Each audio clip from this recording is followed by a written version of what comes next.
अस्सलाम वालेकुम दोस्तों, तुसीं देख रहे हो अपना पंजाब टीवी ते मैं थोड़ा मेज़बान अफजाल अहमद।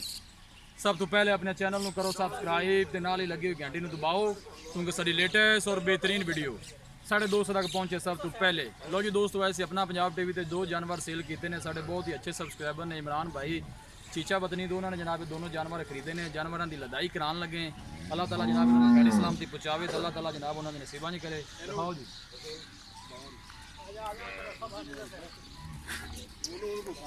लो जी, 2 दिन पहले जनाब इन्हें यूट्यूब पर वीडियो लाई सी इस बैट की। 2 जानवर जनाब इन्होंने खरीदे ने, एक गां लोड करा दी है जनाब, दूसरी करान लगे हैं। इमरान भाई ने जनाब चीचा वतनी तो उन्होंने माशाल्लाह दोनों जानवर खरीदे ने।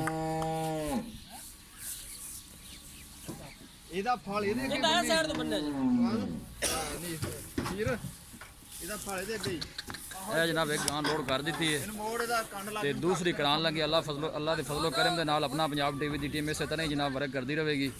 उनके पीछे जनाब बच्चा है वो अज सूई है।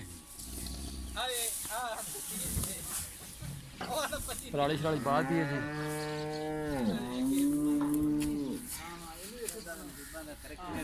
इमरान भाई ने जनाब चीचा पत्नी तो उन्होंने जानवर दोनों खरीदे ने।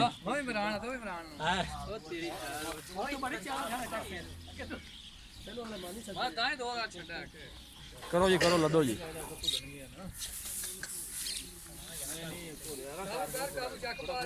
लो जी दोस्तों, कोई गल नहीं, बच्चा अगे करो ना।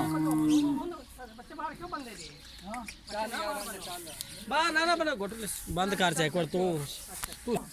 लो जी जनाब, लदाई हो गई है। अल्लाह दे सुपुर जनाब। इमरान भाई ने जनाब चीचा वतनी तो उन्होंने जनाब दोनों जानवर खरीदे ने।